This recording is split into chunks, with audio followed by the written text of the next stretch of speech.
Smart city రోడ్డుపైకి వెళ్తే ప్రాణాలకు guarantee లేదు. వేగంగా దూసుకు వెళ్లే భారీ వాహనాలు ప్రమాదాలకు కారణమవుతూ ఉన్నాయి. రాత్రి వేళ యాక్సిడెంట్లు విశాఖ ప్రజలను భయాందోళనకు గురిచేస్తూ ఉన్నాయి.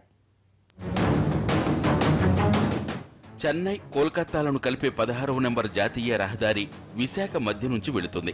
సిటీ పరిధిలో 72 కిలోమీటర్లున్న ఈ రోడ్డుపై నిత్యం వేల సంఖ్యలో వాహనాలు తిరుగుతుంటాయి. విపిటి, గంగవరం పోర్ట్, చమురు రంగ సంస్థల్లో రవాణా కోసం వందల లారీలు, ట్యాంకర్లు, టిప్పర్లు అటు నుంచి ఇటు నుంచి అటు నడుస్తుంటాయి. లంకెలపాలెం నుంచి ఆనందపురం వరకు హైవేను ఆనుకుని అనేక కాలనీలు ఉన్నాయి. సెంట్రల్ వైజాగ్కు వెళ్లాలంటే నేషనల్ హైవేను దాటి వెళ్లడం తప్పనిసరి.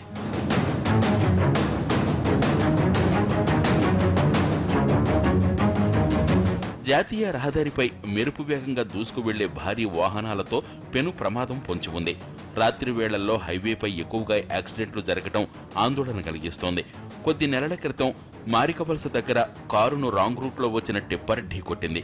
ఈ ప్రమాదంలో 3 చనిపోయారు. వారం క్రితం ఎన్ఏడి కూడలి దగ్గర వేగంగా వస్తున్న టిప్పర్ ఆటోపై బోల్తా పడింది. ఈ ఘటనలో 2 ప్రాణాలు అనంతవాయువుల్లో కలిసిపోయాయి. ఈ ప్రమాదం మర్చిపోకముందే వెంకోచిపాలెం దగ్గర భారీ గ్యాస్ ట్యాంకర్ బోల్తా పడింది. అందులోని సిలిండర్లు పేలిపోతాయేమోనని నగరవాసులు హడలిపోయారు. హనుమంతవాగ దాటిన తర్వాత డివైడర్ల మధ్యలో లైట్లు లేకపోవడం సమస్యగా మారింది. పొరుగు రాష్ట్రాల నుంచి వచ్చే డ్రైవర్లకు సిటీ రహదారులపై అవగాహన లేకుండా పోతోంది. రాత్రిపూట ట్రాఫిక్ రూల్స్ ను ఇష్టారీతిన ఉల్లంఘించడం జరుగుతోంది. పగటి వేళల్లో సిటీ రోడ్లపై ప్రయాణించే వాహనాలకు స్పీడ్ లిమిట్ ఉంటుంది.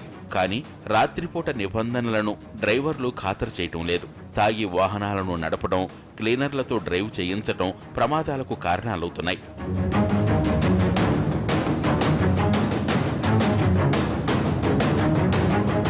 రాత్రి వేళల్లో జరుగుతున్న ప్రమాదాలను నివారించడంపై వైజాగ్ ట్రాఫిక్ పోలీసులు దృష్టి పెట్టారు. నేషనల్ హైవేపై రేడియం స్టిక్కర్లు, స్పీడ్ లిమిట్ సైన్ బోర్డులు ఏర్పాటు చేసేందుకు ప్రయత్నాలు జరుగుతున్నాయి. ఈ రిఫ్లెక్టివ్ సైన్ బోర్డ్స్ కొంచెం ఎక్కువగా పెట్టాలి. రిఫ్లెక్టివ్ సైన్ బోర్డ్స్ తర్వాత ఈ స్పీడ్ లిమిట్ బోర్డ్స్ ఎక్కువగా పెడితే డ్రైవర్ కూడా అది కాషనరీగా ఉంటుంది. అవి నేషనల్ హైవే వాళ్ళతో కూడా మేము మాట్లాడి స్పీడ్ బోర్డ్స్ అంటే నైట్ కూడా లైటింగ్ పడితే కనబడేటట్టు, అదేవిధంగా ఎక్కడైతే మలుపు ఉందో ఆ మలుపు ముందే తెలుసుకునేటట్టు అటువంటి బోర్డ్స్ అನ್ನು మేము జాతీయ రహదారి పీడీ గారికి చెప్పడం జరిగింది.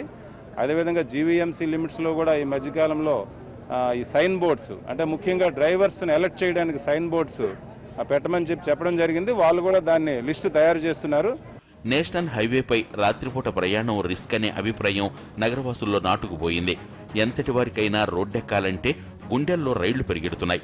తప్పనిసరి పరిస్థితుల్లో హైవేపై వెళుతున్న వాళ్లు భయంతో బిక్కుబిక్కుమంటున్నారు. అక్కడ నివాసాల్లోని జనాలు కూడా భయంగానే కాలం వెళ్లదీస్తున్నారు.